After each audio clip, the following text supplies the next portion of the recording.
Californie, 14 mars 1910. Un véritable geyser de pétrole brut s'échappe d'un puits situé dans le comté de Kern.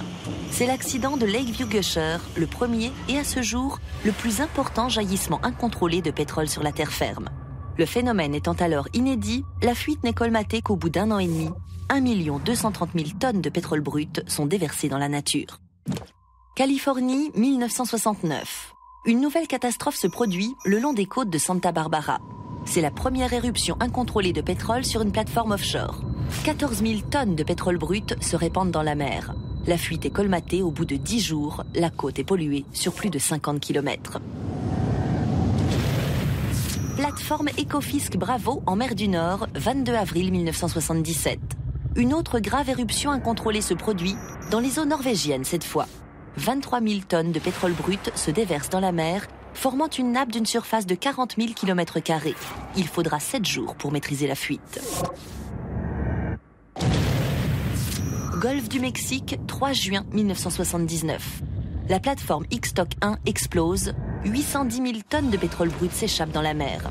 Les secours mettent 10 mois à obturer le puits de forage. La marée noire touche 260 km de côte au Texas. C'est la plus grosse éruption incontrôlée qui ait eu lieu à ce jour sur une plateforme pétrolière.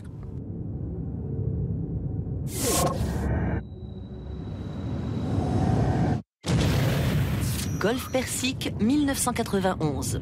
Cette fois, il ne s'agit pas d'un accident, mais d'un sabotage.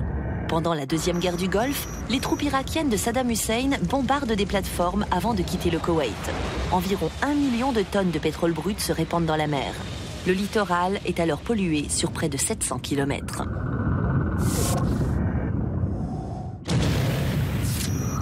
Australie, 21 août 2009.